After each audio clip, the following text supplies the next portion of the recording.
মানুহ স্পষ্ট হ'ব লাগে আৰু ৰাজনীতি হ'লে আপুনি ইমানটোলৈকে নাযাব যাক আপুনি কেতিয়াও প্ৰমাণ কৰিব নোৱাৰিব।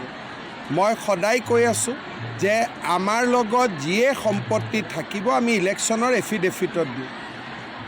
সকলোৱে দেখাই পাই থাকে 21 চনৰ এফিডেভিটো আছে, তাৰ আগৰ 16 চনৰো আছে।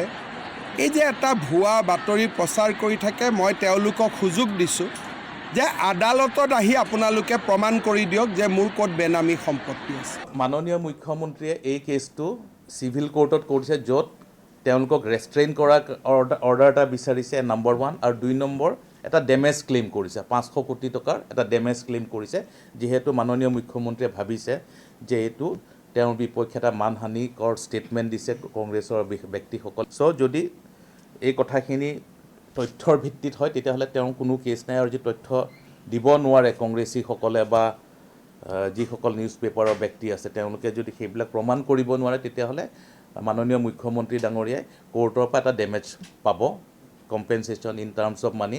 তেওঁ ক্লেইম কৰিছে 500 কোটি টকা। কোৰ্টে তেওঁৰ ৰেপুটেশ্যন, তেওঁ এজন চিফ মিনিষ্টাৰ হয়, তেওঁ আজিৰ তাৰিখত তেওঁ এজন প্ৰেক্টিচিং লয়াৰ আছিলে, তেওঁ PhD হোল্ডাৰ, তেওঁ ছ'চাইটিত বিভিন্ন অনুষ্ঠানত বিভিন্ন পদবীত আছে। চ' তেওঁৰ মৰ্যাদাটো বহুত ওপৰৰ, তেওঁ সাধাৰণ এজন ব্যক্তি নহয়। চ' তেওঁৰ ষ্টেটাছটো কোৰ্টে এছেছ কৰিব যেতিয়া কম্পেনচেশ্যন দিয়ে।